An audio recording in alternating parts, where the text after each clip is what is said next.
Are you crying? Are you crying? Are you crying? There's no crying. There's no crying in baseball.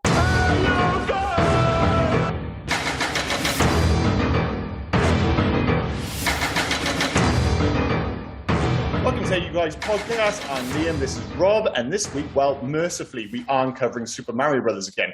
No, this week we are covering an altogether far more pleasant and infinitely better acted movie, Penny Marshall's 1992 baseball classic, A League of Their Own, a movie blessed with star turns from the likes of Tom Hanks and Gina Davis, but somehow, more surprisingly, even the likes of Madonna and Rosie O'Donnell. I mean, this is a film where pretty much everybody has time to shine on screen.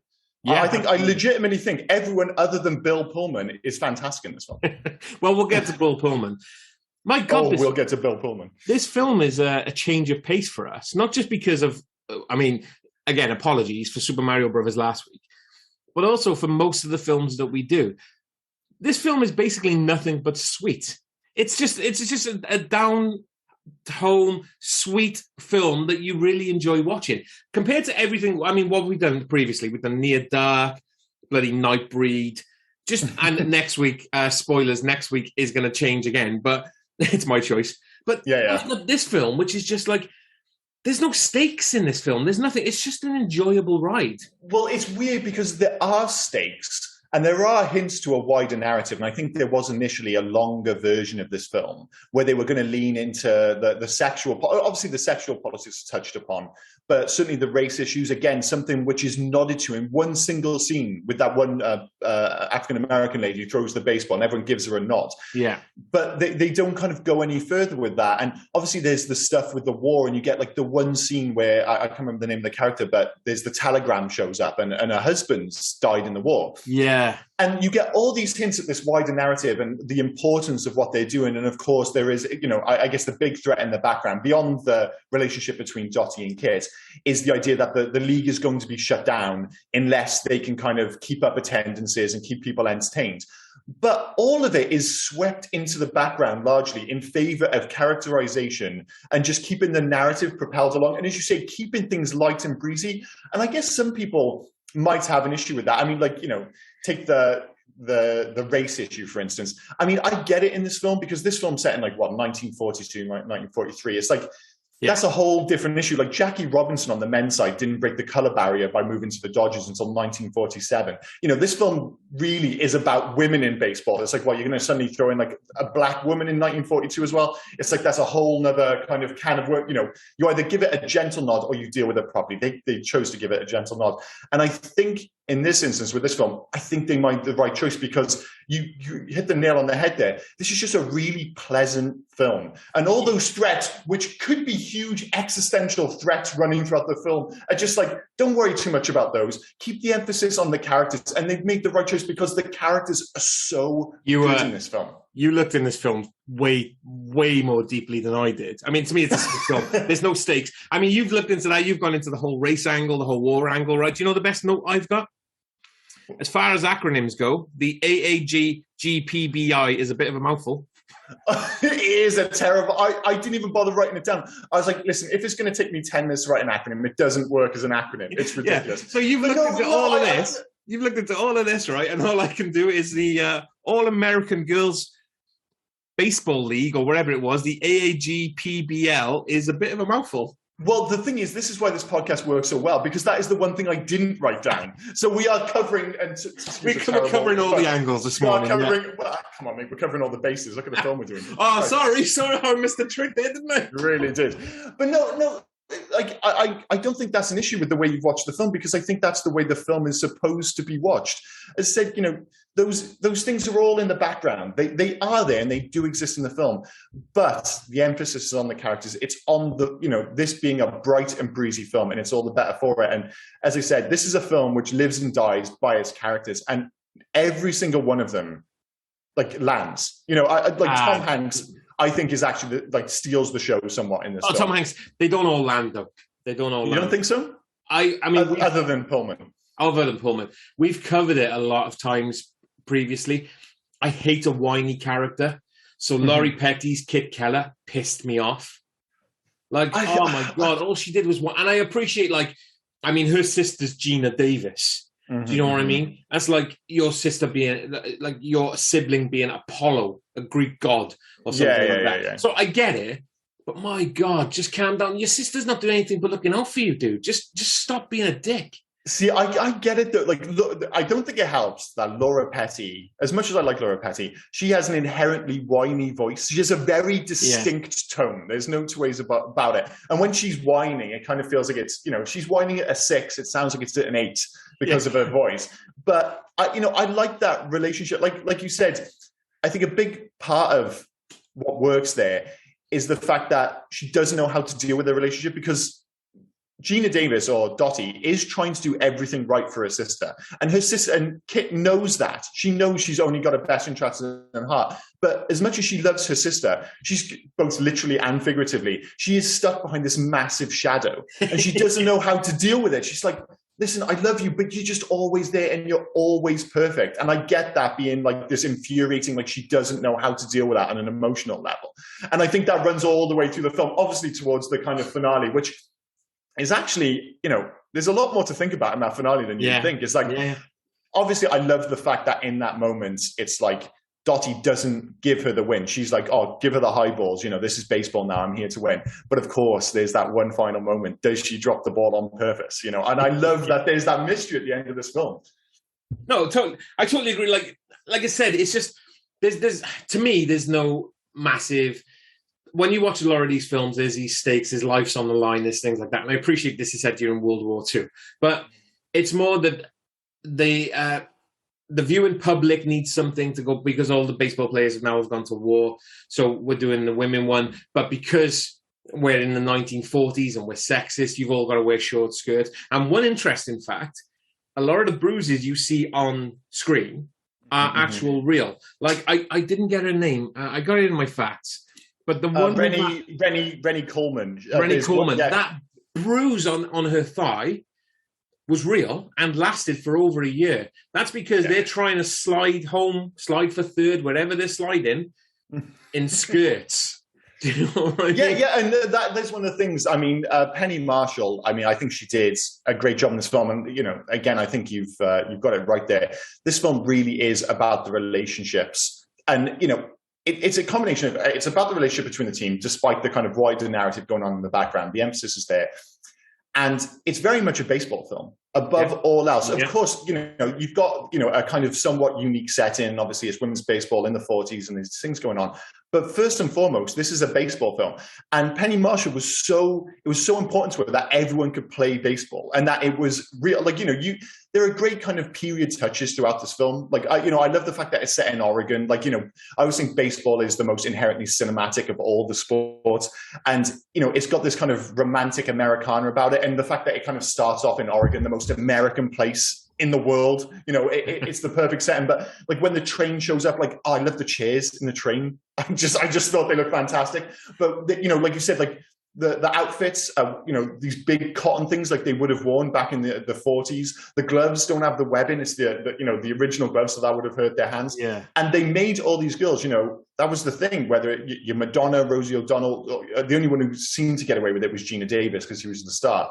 But everyone else basically went through, what was it, like a 7-week boot camp where they had to play baseball 8 hours a day because they're like, listen, you're going to be in this film. You've got to be able to play baseball. You have to look the part.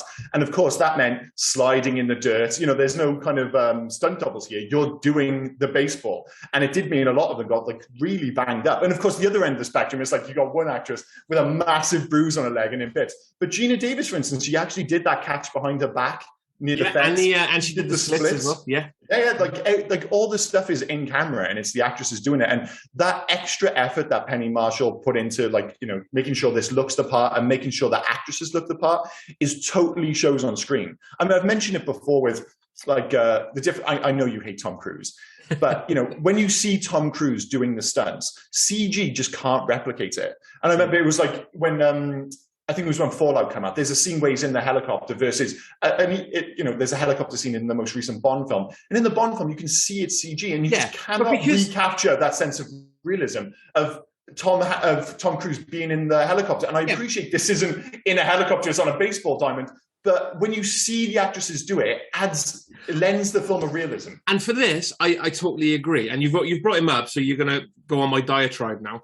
But because Tom Cruise is so vain, he has to do all his own stunts. And it's nothing more, it's vain. That's all it is. And then when he injures himself, everything is put on hold until pretty boy Tom Cruise has to get better. Like when he shattered his kneecap because he had to jump the 2 buildings. Let the professionals do it. You're fucking 4'1". Just move on, dude. I absolutely disagree with you. I think okay, but you disagreed with me. No, you disagreed with me with Will. You disagreed with me with Will Smith. Okay, and what happened? What happened, Liam? You got a point there. It seems every time I do disagree with you, I'm on the wrong side of history. But yeah, I actually think when actors can do their own stunts, it allows them to film it in a different way. And I know this is baseball; it's not quite the same. But I do think, as I said, being able to see the actors up close and they look the part, because you see it in another film we've done on this podcast, Teen Wolf. You know, I love Teen Wolf, but you can see the players, they're terrible basketball players. They're absolutely dog shit, none more so than Michael J. Fox. He's terrible at basketball. What a tenuous link as well. Chunk from Teen Wolf is the older... I know. I was trying to place it. Lonnie... Oh, what was his name? Lonnie or something like that. Yeah, but, needless to say, that was his nickname. Was it his nickname or was that his real name? Was it Lonnie Angel? Because they were calling him something Angel. So was it just a nickname? Because even at the end, when all the older people, they kept calling him like Lonnie Angel or whatever it is. I think that was just what they called him. So that's enough for the film, I suppose. But that part in particular totally took me out of the movie. Still well. Thank you. Because he's supposed to be, in that instance, that's 1992, and obviously this was happening in the 40s. He's supposed to be like 70 years old, like, or nearly 70. All they do is add a bit of grey to his hair. He's clearly about 27. It's ridiculous. And it flies in the face of everything else you see in this film, because one of the things they do, which I really liked, was rather than like age up the cast, they actually bring in other actresses and they do the voiceover work. So like Gina Davis is adding voice, and I think that actress is great. Like she has the same statuesque kind of, I don't know, delivery that Gina Davis has, but it's just Gina Davis's voice. But even the ones later in the film, when you see Rosie O'Donnell's character and Madonna's character, they're great stand-ins. Well, more so, the only one who doesn't work is Kit's character, because again, Kit's character looks about 50. But I had that written down, right? They picked characters, especially Gina Davis and Laurie Petty. They picked older actresses that looked pretty much how Gina Davis and Laurie Petty would look if they aged. Do you know they would spot to the point where you're questioning yourself? You're going, "Wow, did they actually use prosthetics back in 1992?"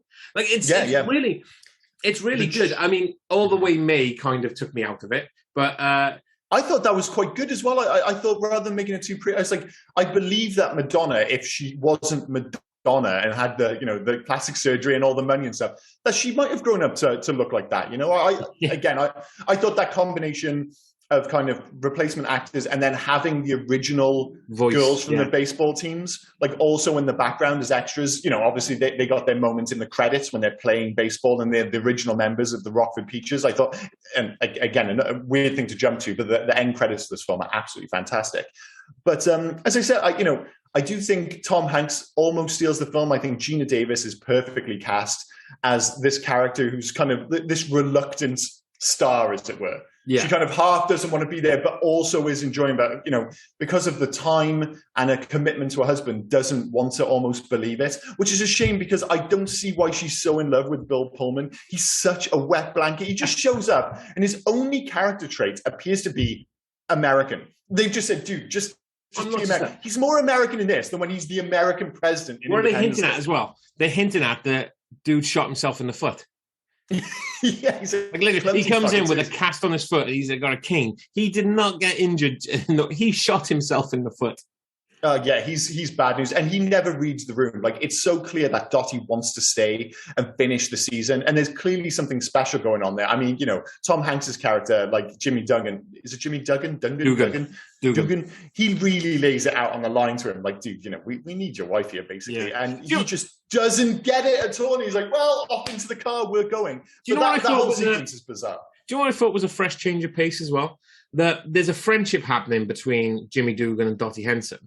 But it is literally just a friendship. She is so devoted to Bill Pullman. Why we'll never know. We'll never know. But she's like, well, Jimmy, you're the coach. You're going to be like, we're going to sober you up, kind of thing. But it's just a friendship that's building. But every now and then, I think this day and age, if this film was made, they would turn it into a romantic relationship. There would be a romantic entanglement. But that was the plan. But I'm glad they didn't, is what I'm saying. It's much totally nicer. You don't always have to have your two lead characters fucking. Do you know what I mean? No. It was really nice just to have them as a friendship, as Dottie being faithful to her husband who's away, and the look on her face when the telegram is coming and he's walking towards you. You've got these two women next to each other, and then he goes, "I'm sorry, I can't remember the lady's name, but I'm sorry, whoever." And then, like, she goes from relief to instantly, and then just to support. But it's the character work that Gina Davis is doing on that is fantastic. And I really appreciated that it was just Jimmy looking after them, these 15 women.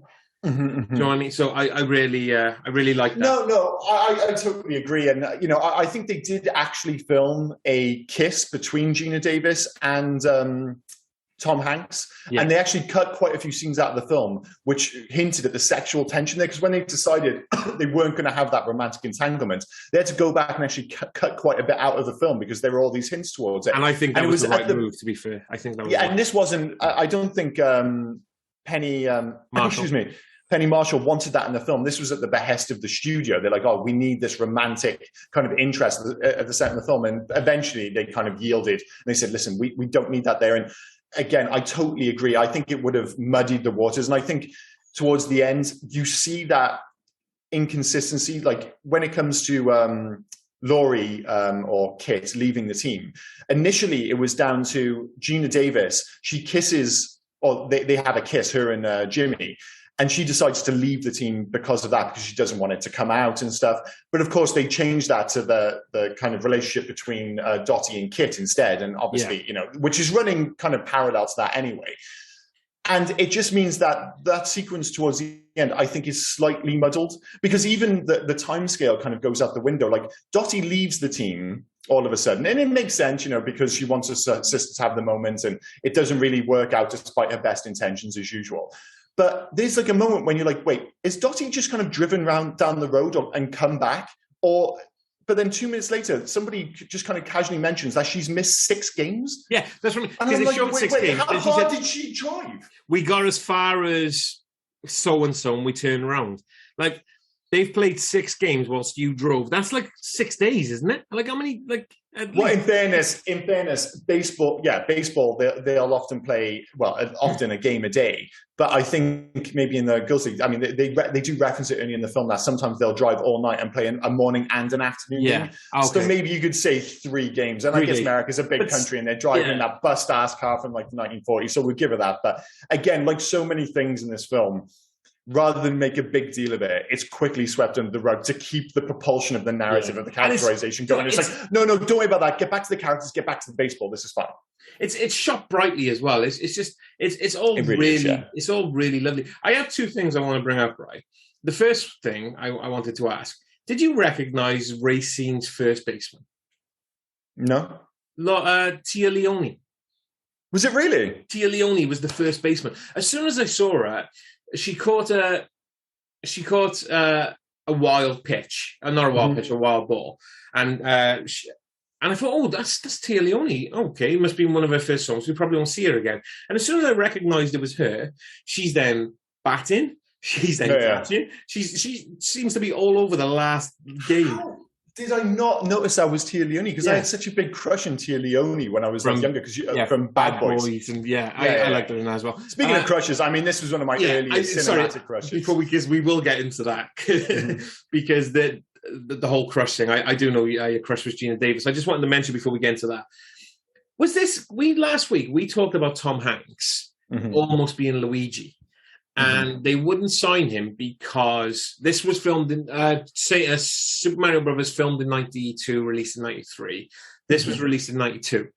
They wouldn't sign him because he had Joe versus the Volcano and The Turner Burbs. and the Burbs. They all didn't really do well. Was this his penance film? Like he just did any film, and because this film was done really well, and it made a lot of money. Yeah, this is still the highest grossing baseball film of all time. Yeah. No, I don't think so. I think there's a great cast involved here. I think it's a great role, and I think we mentioned it before that, you know, he didn't get the Super Mario Brothers role, whatever. And, you know, he like, let's be clear, like, despite what they said in Super Mario Brothers, it wasn't like his career was going terribly. None of those films bombed. They just weren't massive hits. Like, you know, like Big and Penny Marshall, that's another one of her films. Like, you know, this is a woman who, she directed, like, back to back, I think it was like Big, Awakenings, League of Their Own, Renaissance Man, and Preacher's Wife. She had like a really impressive run, especially for a female. Yeah, for a female director in the 80s and 90s, really impressive. But this Renaissance Man was fantastic as well. I love Renaissance. Yeah, it's a good film as well. But yeah, this was very much the tail end of the comedy era Tom Hanks. You know, this is a guy, you know, aforementioned Joe versus Volcano, Big, and this was a guy who was heading up like mid-budget comedies. And he came into this role as, you know, he was always going to be on the poster. But this was the very tail end of that, because the next year he became the leading man and, well, romantic leading man and Oscar, you know, front runner that he would subsequently become for the next 10, 15 years. Because let's do it. So he did A League of Their Own, Sleepless in Seattle, Philadelphia, Forrest Gump, Apollo 13, Toy Story, That Thing You Do, Saving Private Ryan, You've Got Mail, Toy Story 2, The Green Mile. It just keeps going. Yeah. And it all really starts, that kind of modern interpretation of what we think of when we think of Tom Hanks. It starts in 1993. And this is like I said, this is the last vestige of the kind of the, you know, Tom Hanks 1.0, whatever you want to call it. Because as of next year, he is suddenly like cast off into the stratosphere, and it is just mega movie after mega movie. Like, it's just hit after hit. And the fact of the matter is this kind of starts it, but he's not the leading man that he is in 93. In 92, which is so weird that there's almost this like perfect line drawn in the sand. But yeah, you do see hints that you see hints of Woody in this with some of his fantastic quotes. Like, he really does lose his shit.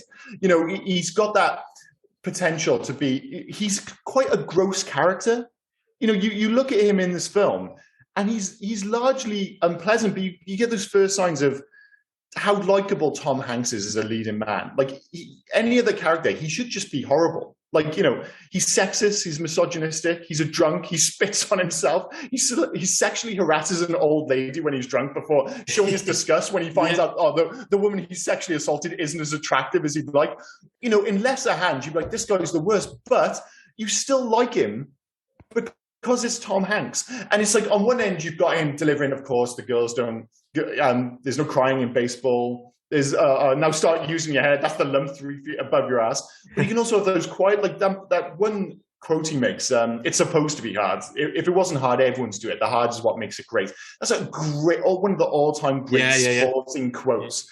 Tom Hanks does it all in this film. And as I said, you know, when that moment when he switches on to the team, and there's no kind of reading of the riot act, there's no gradual, it's like he has no interest. He's scratching his balls, he's dribbling, kind of chewing tobacco on himself, and then all of a sudden he kind of opens one eye and goes, wait a minute, these goals are quite good.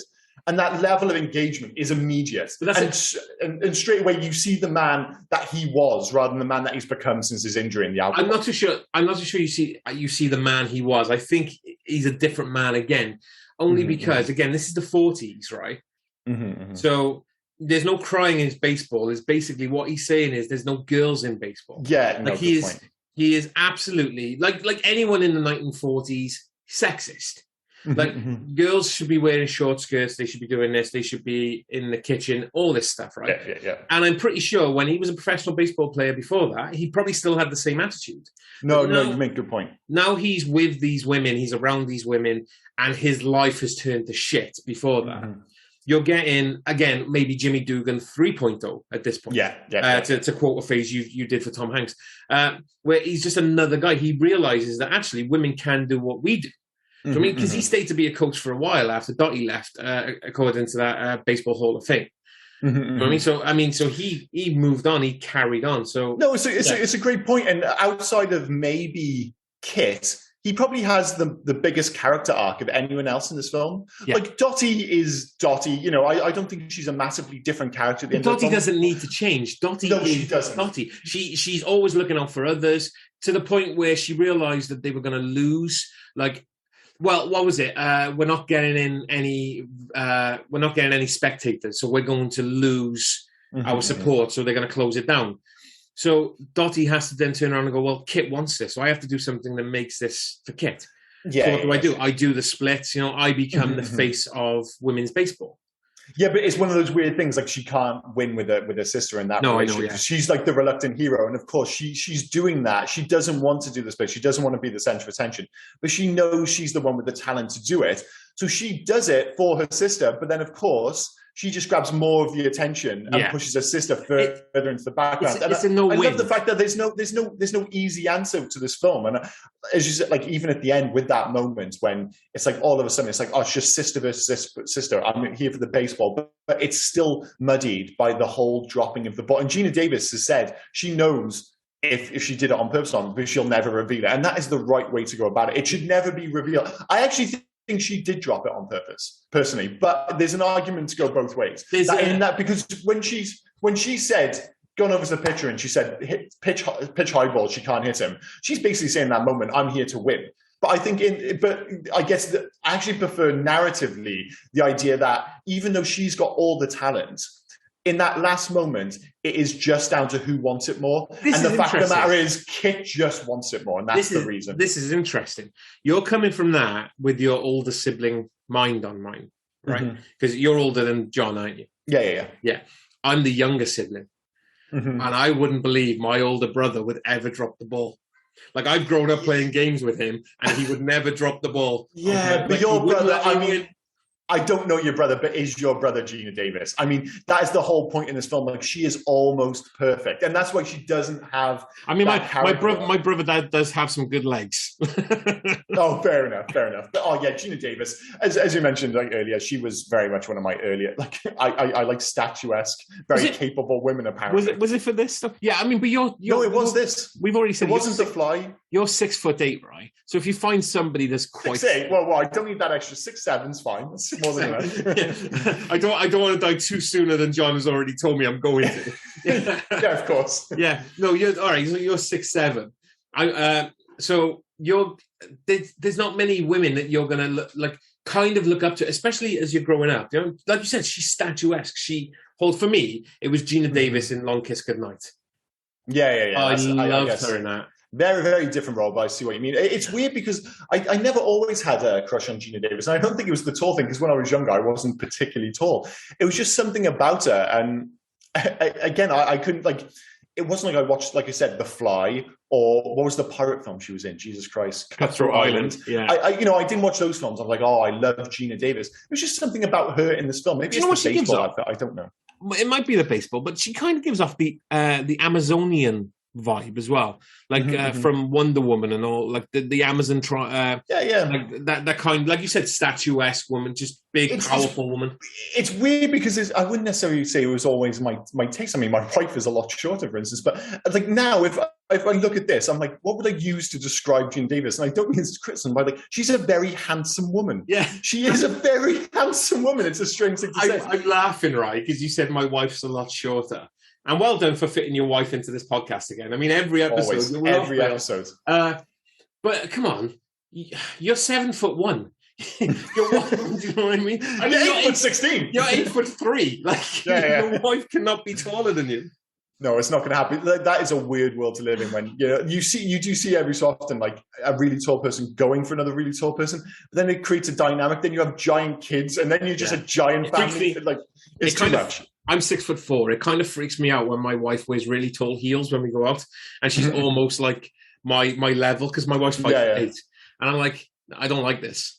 Like, this is really weird. Like, wear your flats again, because I don't like. No, I prefer a wife that I feel like I can put in my pocket at any moment. But hey ho. But being 11'6", you could fit. Of course. Yeah. The one thing I think this film confirms that matter.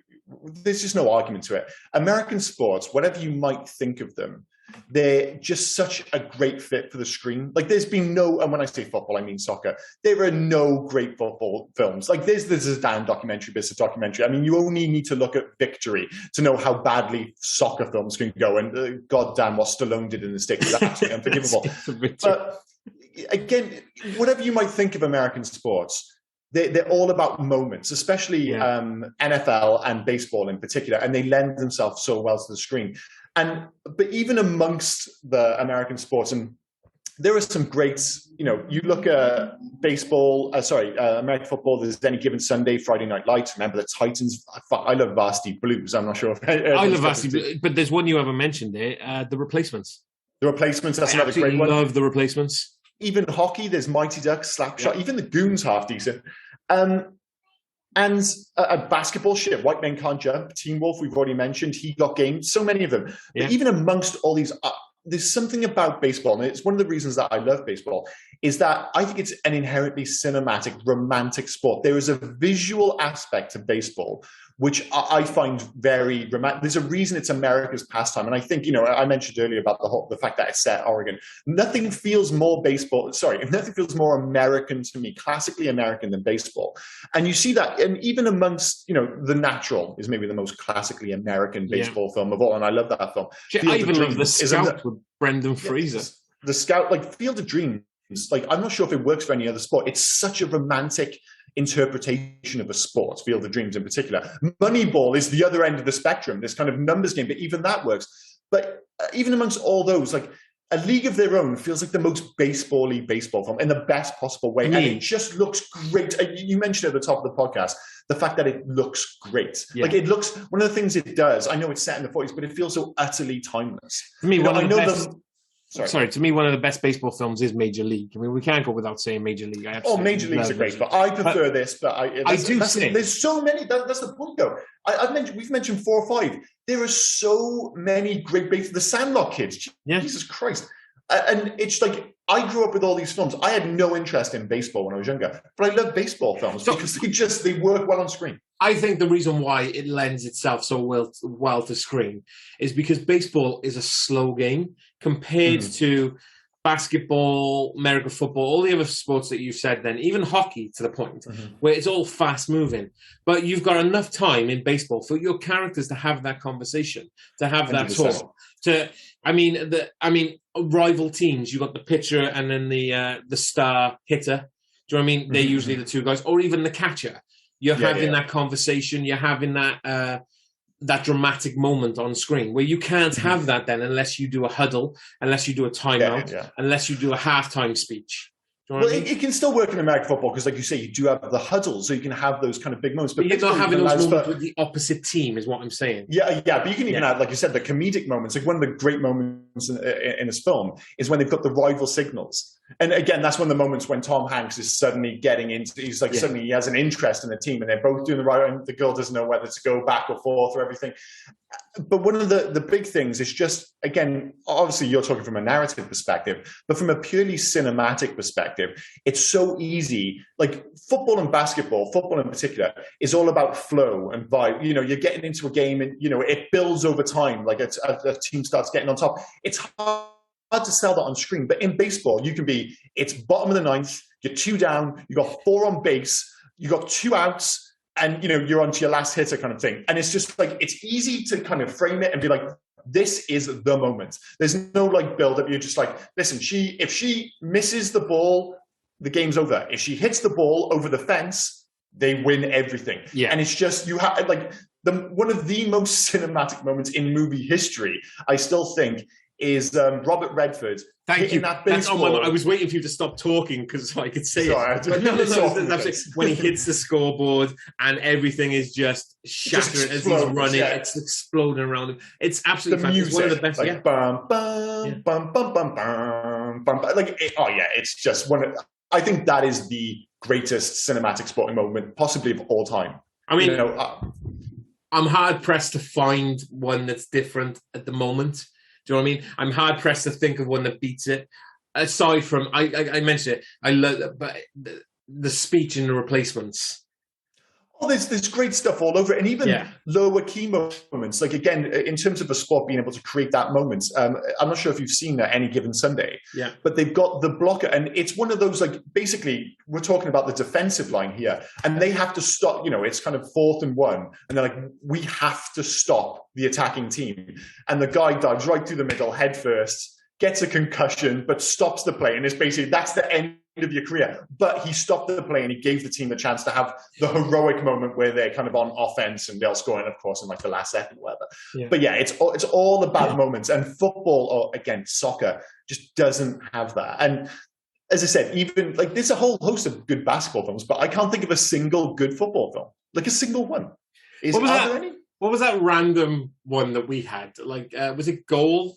Yeah, there was a trilogy, and they were all shit. And that one was released to cinemas, and then they did like 3 or 4 of those films where all of a sudden there was 3 of them. It starts with him going to Newcastle and ends with him playing for Real Madrid. Because I remember I only ever watched the first one, but the Newcastle bad boy in that film was something Alejandro, who was Pollock's Troy in Face Off, and he was the guy that stole the eggs in Jurassic Park 3. I know the guy. Jurassic Park. Totally. Something Alejandro. And actually, the last film I saw him in was the Tony Soprano prequel with James Gandolfini's son. Oh, The Many Things of Newark. Movies. What was his name? Hang on, I gotta find this. Well, it's weird that you mentioned that, because that's actually reminded me that the only good football films are usually not about football, but are about football culture. Like when I grew up, I loved ID, but that's about hooligan culture, and there are a lot of movies about hooligan culture. I mean, what's the one with Frodo Baggins? Green Street. Sorry, Green Street. That's a terrible film, by the way, but it's quite fun all the same. Alejandro Nivola. That's the dude. Like I said, he was the Newcastle bad boy. Green Street, I loved. Loved it. That's a big shout, that is. Green Street, I didn't mind. There we go. 2, I enjoyed. Green Street 3. Green Street 2, wasn't it like Green Street 2, Give It the Big One? Or so it had some like ridiculous name. Because it was what Charlie Hunnam said in the 3rd one. Green Street 2, Never Back Down or something like that? Never Back Down, I think that's Green it. Street my 2. God, so bad. Green Street Hooligan Star is just going to be what the Americans call it.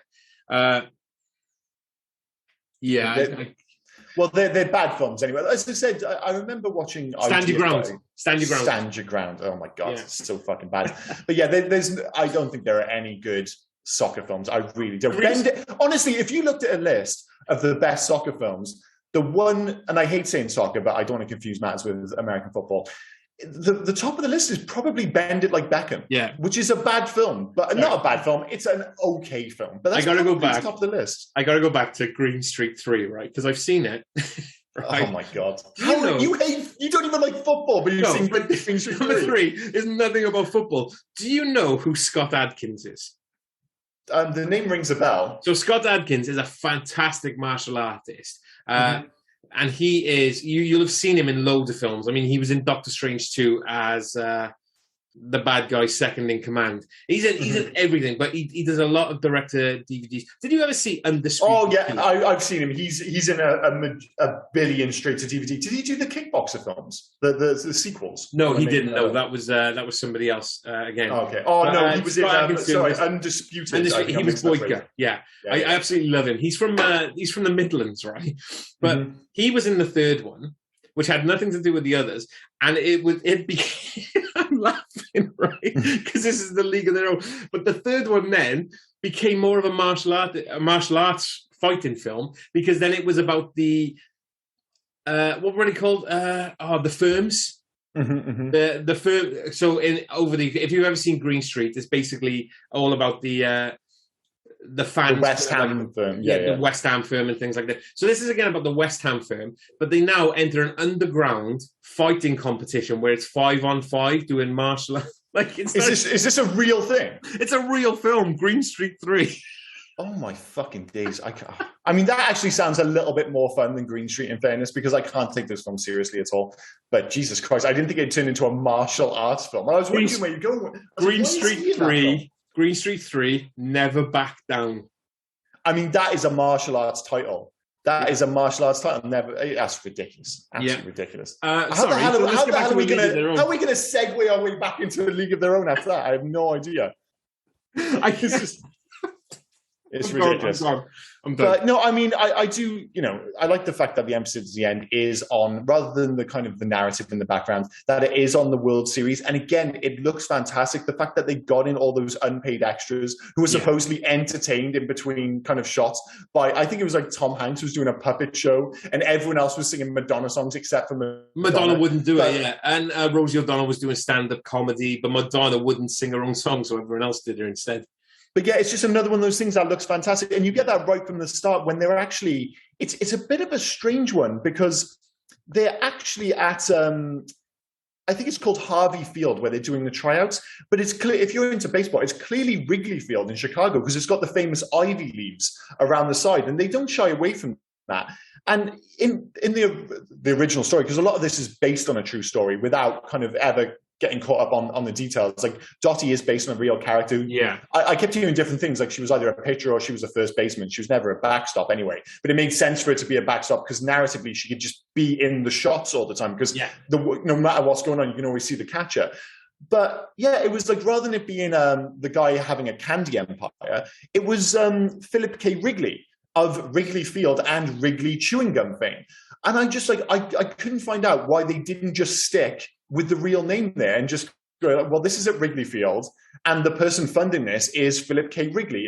Why did they have to change the name and make it about candy bars and change the name of Wrigley Field to Harvey Field? And when they, so much of the film is based on accuracy and realism, I just couldn't quite figure out whether they felt the need to change that. Like some of the other names they've changed, like, whatever kind of thing, I don't want to be rude, but I'm sure they're not household names, like, the Rockford Peaches of 1942. Well, it took a fight to actually get them into the Baseball Hall of Fame, didn't it? So, of course, they're not going to be household names. And that's another thing. I mean, you mentioned at the top of the podcast about how pleasant this is. And in another film, I think, because obviously you have the big finale of the Rockford Peaches versus Kit's. What's the name of Kit's team at that point?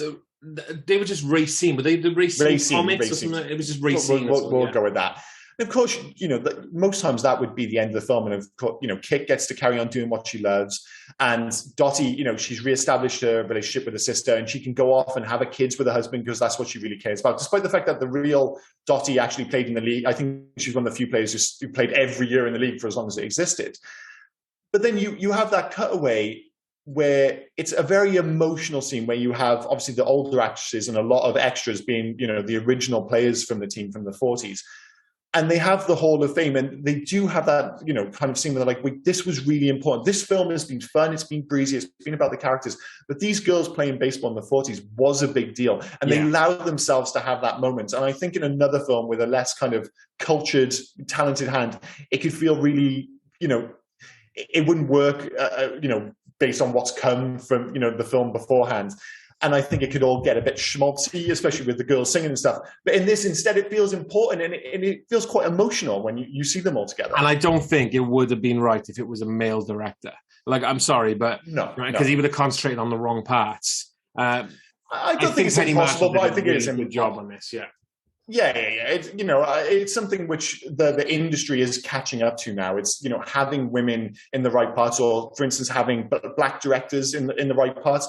And it's not, it's something we might, start taking for granted in the next couple of years. I don't think we're there yet, but we might start taking it for granted. But this definitely wasn't the case in the 90s. There was, Penny Marshall was an outlier as, she was sitting alongside, Jesus Christ, what's the name from Point Break? The director of Point Break. Oh my God. Now you put me on the spot. Oh, see, I'm giving this speech and I can't remember a bloody name. But yeah, there weren't a huge number of successful female directors around the time. And I think it was important, specifically for this film, that a female director was given the part. And I think it absolutely shows on screen because the emphasis, despite the fact that I think Tom Hanks is basically just Catherine Bigelow. Yeah. Thank you.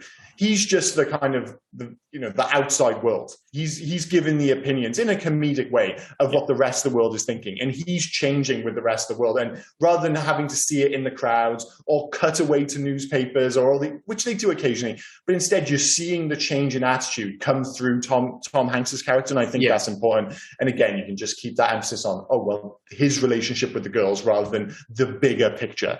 But as I said, I think nearly everything in this film works. And, I think we mentioned that potential longer cut, and there are deleted scenes on the Blu-ray, but I think most of the decisions they made were right. Unless you're going to make a TV show about this, which they did, bizarrely. There was a one-season TV show. Yeah. And I like two of the things, I'm jumping ahead to Legacy here, but I was like, man, I think this would work as a TV show. Well, there was a TV show and it didn't work, and they're rebooting it. And I still think there's a great TV show in here, which you could spend more time on the race issue, on the sexual politics, stuff which is like this day and age.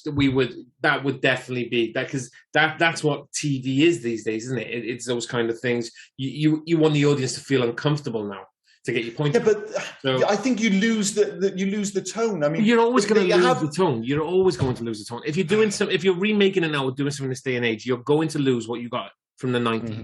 It's not. I just think they're not going to. Yeah, no, I agree. I think they made all the right choices. I think, having and they don't even make it uncomfortable. Like, they just show you the facts. Like, when they're starting off in the league, and of course they've got to do beauty training or whatever you're calling it, like etiquette training and stuff. They actually had to do that. That is a factual thing the team had to do. And of course they show you the newspaper clippings and the newsreels of the girls like making tea and stuff.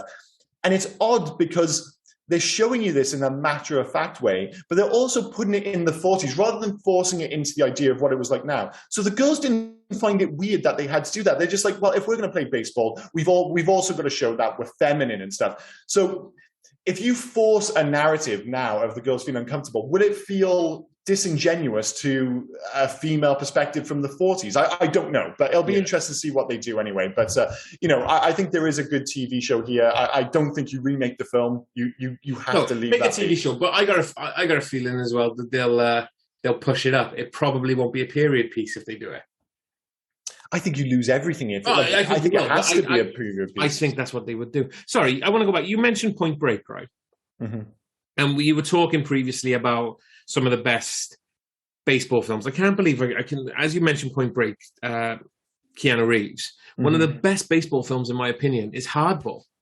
Yeah, that's another really good one. I absolutely love Hardball. One of the first films, and I say this, like, what was it released, like 2001, 2002? Actually made me shed a tear. Really? I don't cry at films. I don't cry but I got emotional at Hardball after G-Baby got... Baseball films have that. Again, we keep mentioning more and more baseball. There's so many great baseball movies. Like Field of Dreams. The ending of that is legitimately emotional. Oh, really emotional. When you want to play catch with your dad. Yeah. There's a number of emotional moments in that film. But yeah, it's just, again, it's an emotional sport. That seems to be like the overriding factor. It's just all about emotions, despite all the stats that are involved. But yeah, I think we've reached the end of this film. I've got like a whole bunch of other things, but we'll just keep rattling on forever. Is there anything else you want to cover before we move into facts? Just check my notes. No, the biggest note I had in block capitals was the whole acronym thing. Fair enough. Tia Leone. No, I've covered them all. All right, cool. So in terms of facts, I mean, we say this for so many films, but there really are hundreds and hundreds of facts for this. So we will have to, we've already mentioned quite a few about like Jimmy and Dottie and the fact that they cut the kiss and the kind of relationship that was behind the scenes, a wise choice. Hanks actually gained 30 pounds for this role because he wanted to look like a washed-up sports star, because he thought he was actually too young. And they had to convince him. It's like, no, this isn't an age thing. It's not like you're over the hill. You injured yourself and you've become a drunk, so that's why you're in this position. So he was like, well, to look the part, he didn't just want to have a limp. He actually added quite a bit of weight. And he probably looks more like the Tom Hanks we think of now, carrying a bit of timber. But you look at Tom Hanks in the 80s, he was a really wiry guy. So it was a bit of a, it was a very different Tom Hanks in 1992 to see him like this. But yeah, we talked about the fact that, there was 7 weeks of training, and it was like Gina Davis always thought that she was never going to be into sports because she always thought of herself being quite gangly and uncoordinated. But this kind of gave her a newfound love of sports, and it actually led to her she had an archery trial for the 1999 Olympic team. She didn't make it, but Jesus Christ, the fact that she made it to the trials shows that, this film had a knock-on effect for her life. And just, sorry, before you get into some of the other ones, I think there are a couple of very interesting what-ifs with casting, because Jim Belushi was actually wanted for Tom Hanks's role, which I actually think would have worked. Yeah. I love Tom Hanks, but I think Jim Belushi wouldn't work. The one I don't think would have worked was they wanted Demi Moore for Dottie instead of Gina Davis. I don't think that works. No. I don't think that works at all. Oh, and one last fact for me, the pee scene, the famous pee scene, which somehow we haven't mentioned, lasts 53 seconds. And Tom Hanks had no idea how long it was going to last, because Penny Marshall was behind the scenes just pouring a bottle of water. So he's just reacting, and it just keeps going on like fucking Dr. Evil in Austin Powers. Not Dr. Evil, sorry, Austin Powers in Austin himself, Powers. I do apologize. But sorry, man. Sorry, I jumped ahead there with some of the facts. No, absolutely fine. I mean, facts is not just my it's my gig; it's both of ours. So if you've got some, go for it. We kept talking about the character who husband passed away, but we didn't know her name, so we did her a bit of a disservice. But she's in my fact. So the scene where Betty Spaghetti learns her husband died took 3 days to film. This next one is quite good because it's a fact, but you could probably tell it was written by an absolute baseball lover, and it just makes me laugh. So, in the film's climactic World Series Game 7, there is an egregious strategy error. When the Peaches have runners on second and third with 2 outs, Dottie Hinson, the best player in the league, strolls to the plate. In any professional baseball league, the opposing team would intentionally walk the best player to load the bases and pitch to the next batter instead. Reese opts to pitch to Hinson, and she delivers a go-ahead 2-run single up the middle. There is just some poor guy sat there with his baseball hat on, just typing that away. It's like any Star Wars fan at the moment where you're not going to be able to do something on that ship because... Yeah, but I think it is one of those moments where you're just in any baseball game, that is what they would do 100% of the time. In that situation, they are 100% walking the hitter. They are not pitching to that hitter because they're just listen, if she crushes this, we're losing. So we prefer to take the bases loaded and pitch to the next hitter in the lineup. So yeah, I totally get that. It's a strange oversight considering how true to the sport the rest of the film is, I guess. Well, I'll take your word for it because, like I said, it's a slow game. I can't watch baseball. Yeah, fair enough. Yeah, but it doesn't matter if you can still enjoy baseball films, though. Oh, no, I love baseball films. Yeah, absolutely love baseball films. Yeah, brilliant. Kelly McGillis was considered for the role of Dottie, which I think might have worked as well because she's quite a towering one. She was coming off Lady in Red and what was Weird Science. How could I forget Weird Science? Well, she needed to be attractive because it's weird because in this film they kind of sell off the idea that Laurie Petty is the ugly duckling, and Laurie Petty isn't an ugly duckling at all. But she does it works in this because Gina Davis is so statuesque, and she does deliver that whole metaphorical and physical shadow over her sister kind of thing. So again, Demi Moore, obviously a very beautiful woman, but I don't think she would have the physical attributes which. They're not essential to the film, but I think it makes a difference. The fact that Laura Petty is towered above by her sister. Yeah. I think that is an important part of the narrative for sure. I'm throwing it out there, right, because we haven't actually tackled it at all. Laurie Petty, I enjoyed Tank Girl. Probably one of the only people that ever liked Tank Girl, but I liked Tank. This is no surprise from the man who chose to do Super Mario Brothers last week. Tank Girl falls into the exact same category of absolute pish 90s action film. You're saying I chose Super Mario Brothers because I wanted to rewatch it because I enjoyed the film, and we know why I chose Super Mario Brothers, and it wasn't because I like the film. I don't believe a word you say because you Tank Girl is so bad. All right, but so bad. Again, I only saw Tank Girl I think once, and I did like it. I hated it in the 90s, and I have no interest in rewatching it. It's right. I remember it being egregiously unpleasant. Next week, my choice is... Oh, Jesus Christ, imagine. Paul Newman was considered for the role of Walter Harvey. That would have been a great shout. Actually, it's quite good. Hans Zimmer did the score. We'll get into score. But according to Penny Marshall, Hans Zimmer didn't know anything about baseball, so that was quite interesting. Yeah. Megan Cavanagh, who was apparently the ugly duckling in this film. She's great in this. She is great in this. This was her film debut, by the way. But she was the only person to reprise the role in the TV show. Yeah. So, A shame we didn't give him more of a mention. That's another one of those things, like those narratives that are kind of hinted at and dealt with very briefly. The idea that she wasn't pretty enough, and her dad having to deal with the fact that he wanted a boy but had to bring up his own. Did you recognise the dad? A daughter. I've seen him in a whole bunch of things, but I couldn't place him. He's Superman's dad, Dean Cain's dad in New Adventures of Superman. Is he? I was always more of a Smallville guy than the Adventures of Superman. So. Okay. No, I prefer Dean Cain. Laurie Petty on Twitter said that she did not dub the voice of Older Kit. So Older Kit just sounds like older Laurie Petty, which is quite... Oh, fair enough. Yeah. And have I got any more? Like I said, we could go on for ages. Yeah, Tom Hanks' favourite film of his. This is Tom Hanks' favourite film of his that he's done. Well, I get it, because he has so many fantastic lines. He has so many, that bit. I mean, we mentioned the fact, he goes full Woody in that moment, and it looks like he legitimately throws that glove into that kid's face. Yeah, and just the way he bursts out laughing, it's just like, it just looks fun. It just looks fun to be on the set. So there you go. My last one, then I'll end on this. The famous line, "There's no crying in baseball," has some basis in fact.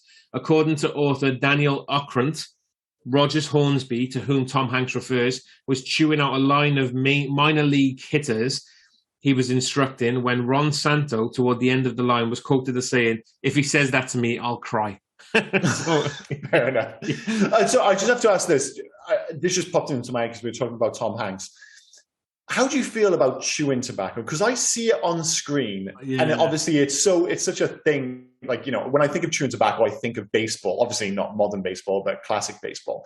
Have you ever been tempted to try it? Because I've seen it on the big screen so many times. I'm like, I kind of want to give it a go. And he's not the greatest salesman for it, because he dribbles it over his own chin and stuff. But in the same way that I always wanted to try a Twinkie because of Ghostbusters, because when we were younger, you couldn't get Twinkies. We didn't know what a Twinkie was. Yeah. So you see it on screen. I saw these people in all these baseball films with chewing tobacco. I'm like, God, I kind of want to give that a go. But at the same time, I'm like, it's probably going to be the worst, isn't it? It's a bit gross, isn't it? I've always thought it looks and sounds a bit gross. Do you know what I mean? And then you've got to spit it out as well, because it's just bringing up this saliva. And it's tobacco. I mean, I've chewed off the end of a cigar before I've smoked it. Right. Yeah. So, is there flavors in this chewing tobacco, or is it literally just like chewing a cigar? Are you just chewing tobacco leaves? I really don't know. And the thing is, I mean, it has to be the most unpleasant thing. You said, you're chewing it, you have to spit it out. It's got to be staining your teeth. It's got to be doing a lot of bad stuff to you. Yeah, you'd surely be better off just having a cigarette. Surely. Yeah. But hey-ho, anyway, sorry, bit of a... kind of went off field there. You mentioned the score. Yes, this is a Hans Zimmer score, but you would never know it. No. It doesn't sound like a Hans Zimmer score at all. The only time I ever really noticed it was in the World Series game. For all the drama going on, the score, like the narrative, is ensuring that it feels relatively bright and breezy again, because you've got this big showdown between the sisters. And in that moment, there are a few hints towards it almost becoming a Western theme, like the showdown, like a shootout between the two sisters. But every time you think it's going to get serious and the tone might shift, the music in the background actually brings it back to kind of think, oh, well, no, this is fun. It's baseball. Don't worry about it. There's nothing to be truly concerned about. And it's odd because it flies in the face of everything else Hans Zimmer does nowadays. When you think of Hans Zimmer, you think of these big booming scores. Everything sounds important. Everything sounds like the end of the world. And this, to me, doesn't sound like a Hans Zimmer score. As I said, it feels energetic and bright and breezy. The only other thing in terms of the score, well, it's not the score, the soundtrack that jumped out, we mentioned the end credit sequence. Madonna, This Used to Be My Playground. That's a bad song. That is a bad song that's been stuck in my head now for 4 fucking days. So I'm not sure if it's a bad, catchy song, or I just kind of got caught up in the emotional, impact of that final scene. But as I was watching, I was like, man, this is a bad Madonna song.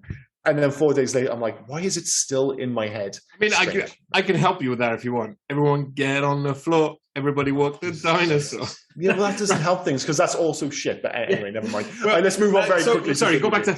You said about the Hans Zimmer, and you had that Western feel when you had Dottie and Kit on face to face. All it was missing was the dun, dun, dun. Like that's all it was missing. It really did, and it does come out of nowhere because there's no hint to it throughout the rest of the film. It's just in that one moment. It just suddenly goes full Western. Yeah.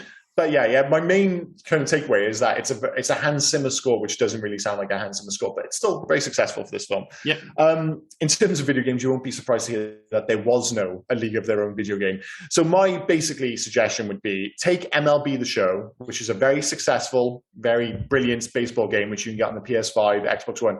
MLB The Show 22, or is it 23, whatever it is, literally 22, sorry, literally just came out. And what I would do is, as I said, just have A League of Their Own DLC for that, where you take the franchise mode in which you need to manage like the unique requirements of your team while ensuring that they're getting enough attention for the league to remain a viable product. So, you even have to deal with the end of World War II and the subsequent financial impact on the team. So it's like you're managing legitimately. So you're basically you're doing like a championship manager for baseball.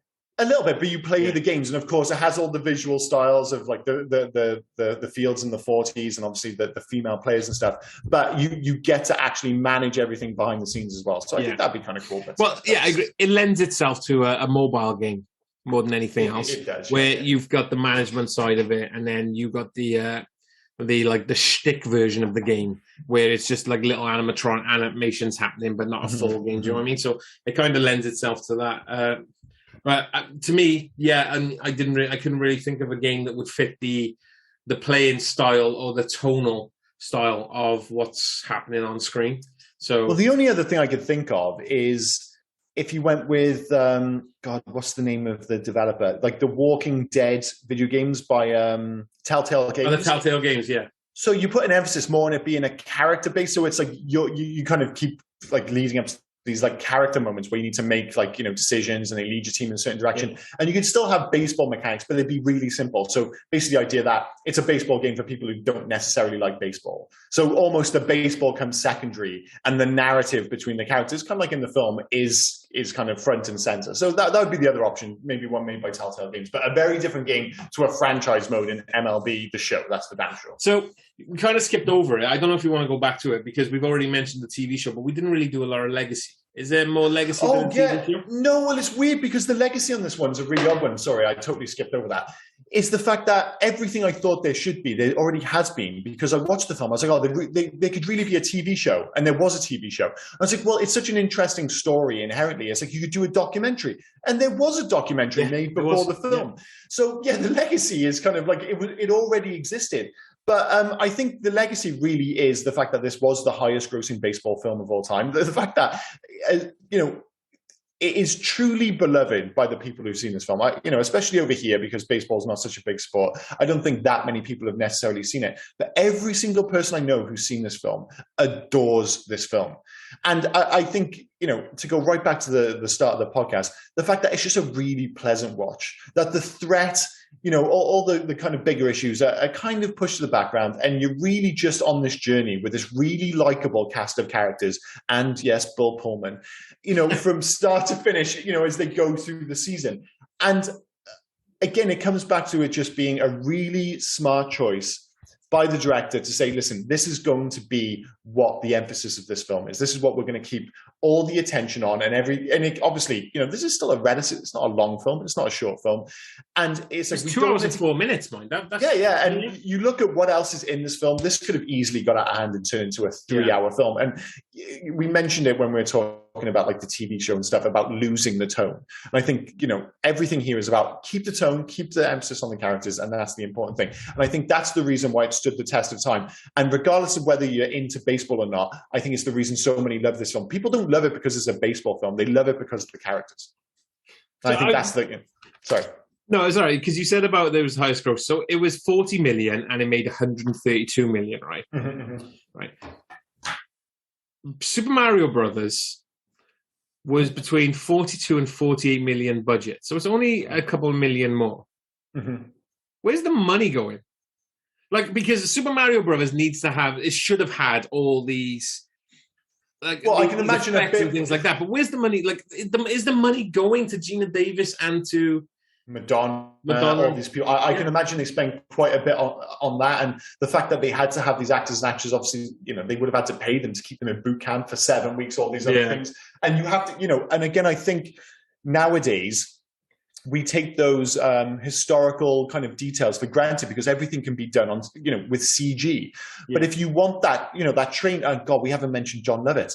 If you want that train at the start of the film, you've got to get the train. It's kind of like when you watch, like, the most expensive film of all time at one point was Rambo 3. And when you go back and watch it, you're like, well, it's not like he's fighting an entire army, but then you realize every single person has to be there and they have to pay them all. Like that attack chopper, which they used in Rambo 3, is a real thing. And that would have cost so much money. Yeah. So I think the fact that just having all those like incidental details, those things all add up, and it's just something you just obviously couldn't do in the computer back in 1992. Yeah. So, but yeah, and John Lovitz, I mean, we talk about the fact that there's so many great characters, the fact that we haven't mentioned John Lovitz.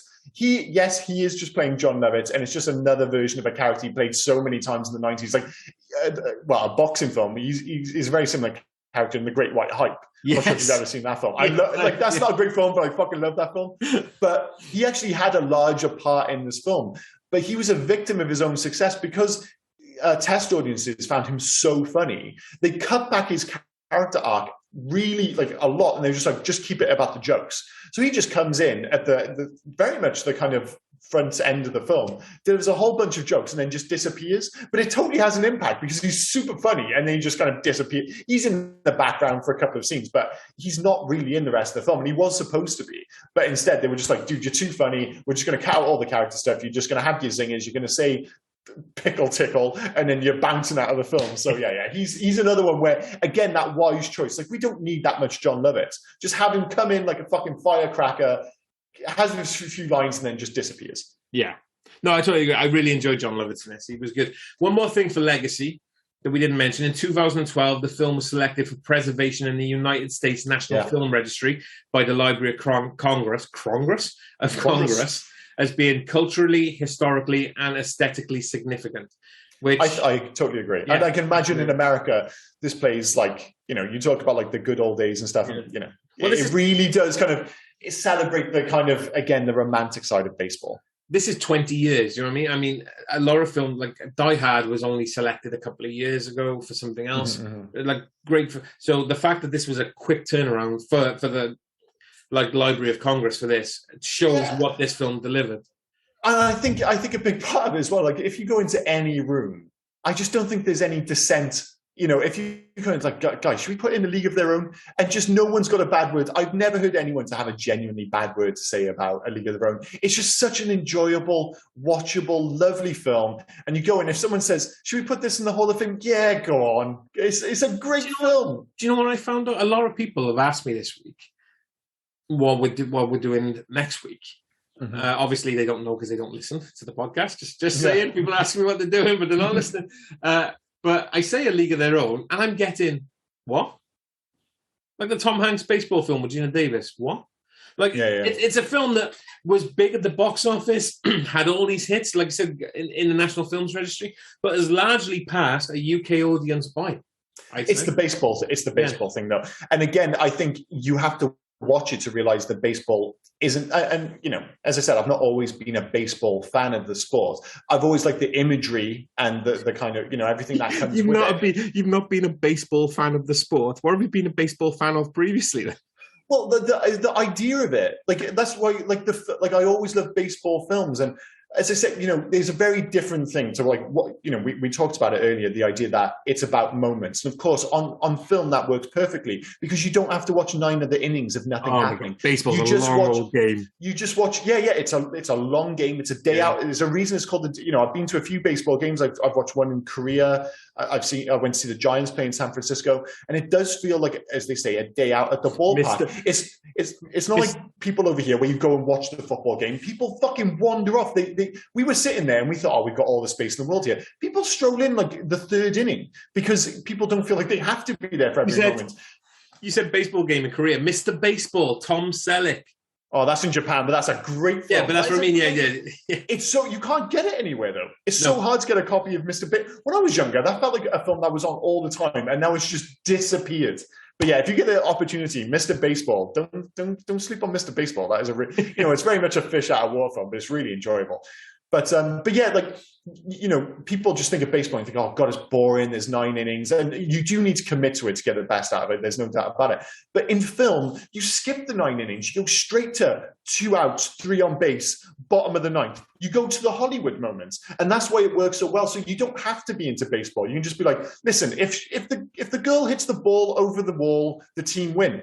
Everyone understands that. It works perfectly. So it's the reason that the baseball thing is a barrier to entry in the UK, but everyone I know who has got over that and watched the film loves it. The same with The Sandlot Kids. The Sandlot Kids is a baseball film, but it doesn't need to be a baseball film. It could be a fucking football film. It could be a basketball film. It doesn't matter because The Sandlot Kids is the same as Little Giants. It doesn't matter what the sport is. It's more around the story around about these kids.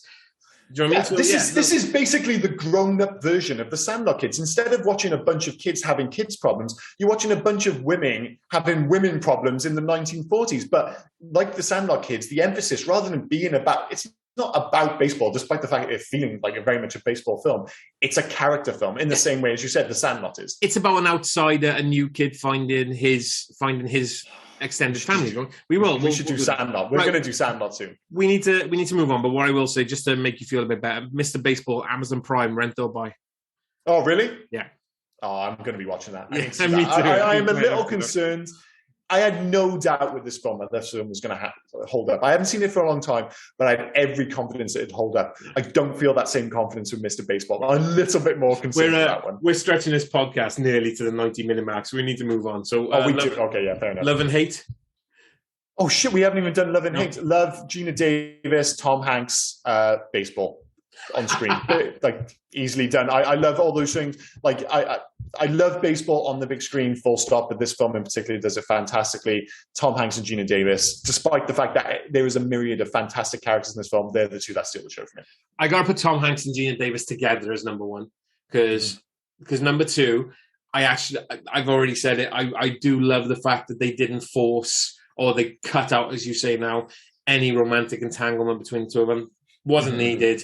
No. Story arc wise, it wasn't needed. It was really, really good. And three, the overall aesthetics of the film, the baseball games, the way it looked bright, it looked cheerful. Set during World War II, where all the men are at war. Do you know what I mean? It's just, it was done really well. Penny Marshall did a really good job with this. Yeah. No, she did. In terms of hate, man, I'm struggling, so I'm just going to go Bill Pullman. I really don't like him in this film. I don't like how Bill Pullman is super forgettable. I don't like how Bill Pullman doesn't read the room, and I don't like Bill Pullman just being, I don't know, Bill Pullman in this. It's one of those weird things. I loved everything so much about this film, and as soon as he walked in, I was just like, oh man, like Bill Pullman can be great, but Bill Pullman can also be Bill Pullman in a league of their own, and in this, he's the other end of the spectrum. So, for sure. I didn't like Bill Pullman, but I will add a fourth to my loves. I kind of like, I say love, I'll add a like. I like the little hint that dude shot himself in the foot.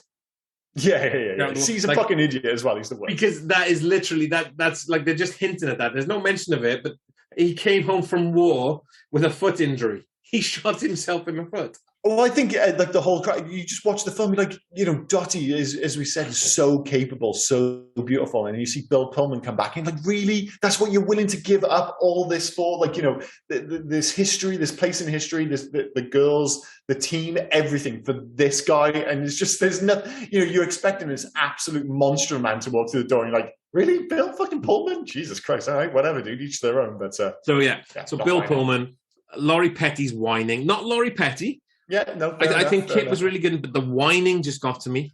Yeah. I kind of struggled for a third, to be fair. So my third is, what was his name? I want to say Harvey Wallbanger. That wasn't his name, was it? Was his name something? Harvey Wallbanger. Yeah. What was his name? The dude that actually started it all, who owned the Rockford Peaches. What was his name? Oh, the guy who was supposed to be Philip K. Wrigley. I can't remember his name. But yeah, he's a bit of a dick. But he's supposed to be a dick. He's now Harvey Wallbanger. Harvey Wallbanger. He's trouble as well. So we hate Bill Pullman, Harvey Wallbanger, and Laurie Petty's voice. Fair enough. What the fuck was his name? It's all right. We'll just stick with that. Yeah, that'll do. So this podcast has been a bit scattershot, all our kind of usual, we'll go, from this section to this section. they've all been all over the place. But I don't think it's going to be a huge surprise to hear that I would recommend this film to others 100%. That whole idea, again, that it's a baseball film, I don't think it matters that it was made in the 90s. It feels totally timeless. I'm going to say a 4-star film, but it's close. Like, this isn't far from a 5-star for me. I'm not gonna go with my heart. I'm gonna go with my head and say this is a really, really enjoyable, really well-made 4-star film with fantastic performances across the board, who I would legitimately recommend to anyone. I would actually go out my way to try and talk people into seeing this, because again, I think the problem is the baseball thing. I was like, don't get caught up on the baseball thing. Just watch this film. Watch it with your family. Watch it with friends. Watch it on your own. It works under any setting. It's a great film. So yeah. Recommended 4 stars. Yep, me too. It's a 4-star film. There's no more I could say about it. It's enjoyable. I've already said I really like. There's a couple of things that pull it down, obviously, but I really enjoyed it as a rewatch. I've only ever seen it twice before, so this is my 3rd viewing. So I thoroughly enjoyed it. And yeah, for anyone that likes sport on film, I think it's a decent watch. So I would recommend it. Yeah. Yeah, no, it's weird because like if you like sport on film, this works. But if you don't like sport on film, it doesn't matter because this works on the other end of the spectrum as well. So yeah, as for next week, so what's this? Change of tone. I assume it's not going to be another baseball film. No, I mean, I now I want us to do Major League at some point. But in regards to Mr. Baseball, I cannot find Major League anywhere over here. So, really? Yeah, I watched that not too long ago. Maybe I must have recorded it off TV because I watched it. For the first, I had only seen it once before, and I watched it a couple of years ago. And just spoiler alert, it still holds up. It's still a really. I mean, I will caveat: I want to do number 1. I never want to touch number 2. But no, of course not. So, in regards to next week, right? This is a request as well. We've had a request for this one. It was requested a while back. So apologies if I can't remember who requested it. We've had a couple of people request it. We're terrible for this because, just to be clear, I didn't mention either. A League of Their Own was based on a request. Liam Pietzka, thank you for requesting League of Their Own. Really enjoyed it. Sorry, dude. I should have mentioned that at the top of the podcast. We're terrible. We are. Although you did mention he requested it last week, so you've kind of given him his. Okay, fair enough. I've given him introduced twice. Yeah. So Liam, step back, mate. We've already said your name once already. Jesus Christ. If anything, I'm overdoing it. But yeah, I can't get it right. I can't find the middle ground anyway. So. But sorry, yeah. So we're gonna do a road movie. 2 brothers escaping from the law, as it were, trying to hide out and reach the Mexican border. And there is a penis gun involved. And that can only be... a gentleman named Sex Machine. So it's got to be Robert Rodriguez's 1997 From Dusk Till Dawn. Yeah, that's going to be an interesting one. And nothing like A League of Their Own. So yeah, Jesus Christ. But I am looking forward to this one because I absolutely adored this film growing up. And it's another one of those films I've seen a whole bunch of times, but I haven't seen for well over a decade now. And I suspect quite a bit of the conversation will be based around just how rapey Quentin Tarantino's character is. So that's going to be interesting. And the fact that you legitimately have 2 films in one here. You have a Quentin Tarantino movie for the first half, and you have a Robert Rodriguez film for the second half. And they are very, very different beasts. To say that there's a change in tone would be an understatement. So I think it's going to be a really fun one. Apologies, it was 96, not 97. And the second thing is, I'd like to know how many times the word pussy is said in this film. Yeah, that's going to be quite a few. And of course, this is peak. This really was the star turn for George Clooney, and he is very, very cool. Yeah, because this was he was still doing ER at this point. So this is a change of. Speaking of change of tone, this is not the George Clooney that we would have seen in the 80s in say Killer. What was it? Killer Clowns from Mars? No. It was the Tomatoes. Attack of the Killer Tomatoes. Attack of the Killer Tomatoes. Of course. How could I mix those two up? Jesus Christ. And randomly, do you remember when you used to go to like Asda or wherever it was, and you'd have the weird like £2 film? When they've made it big, you have all of a sudden they've redone the DVD and you've got George Clooney's face all over it. There was Leonardo DiCaprio in like Critters 3, suddenly selling for $5.99 in Tesco. There was one called Red Surf, where I think George Clooney goes up against a couple of like surf Nazis or something like that. I can't remember. Fantastic. I mean, he had the hair for it in the 80s. That is for damn sure. But yeah, he is nothing but fucking cool. Like he feels like a ready to go movie star in this film. Spoiler. There are things that probably don't hold up now. Or is it like 26 years on? But that hurts. It's I just found out a girl who was in the same class as me in high school has become a grandmother. Like that was, and I'm over the moon for her. That's fantastic. But I don't think she had any thought as to what impact that would have on me on an existential level. So I'm still struggling with that. And now I hear how old that makes me feel. Dawn is like 26 years old. Oh my days! I mean, so there are things that probably don't hold up, but I still think this is pretty much a solid gold film. I do apologize that I can't remember who requested it, but I will solve that issue for next week when we do this. And they just deserve the one shout out, other than me keep banging on about Liam Pietzker every fucking week, apparently. So please. You're so vain. You like the name Liam. I love the name Liam. It's a great fucking name. Liam Neeson, Liam Pietzker, Liam Pritchard, great names. So thanks for joining us for A League of Their Own, and please join us for what should be a really fun podcast next week. Bob Rodriguez is from Dust to Dawn. So thanks as always. Cheers, guys. Bye. Thanks, guys. See you next week. Oh, and before we forget, here is Rob with all the finer details. Got to get through those, dude. So basically you can find us on Twitter, Instagram and Facebook at HeyYouGuys80s. We're also on email at HeyYouGuys80s@gmail.com. Please feel free to drop us any recommendations, any corrections or omissions we may have missed from any of the films that we've covered. Just get them in. And also, if you could, please leave us some 5-star reviews. That would really help us. And we'd like to thank, as always, Darry Fletcher at Darry Doodles for the fantastic artwork that we're now producing. Thanks for that, mate. Cheers, Darry. Thanks again for listening, and we will see you next week. Cheers, bye. All right, hang on. Where the fuck's my mouse? There it is. There we go. Hey, you guys!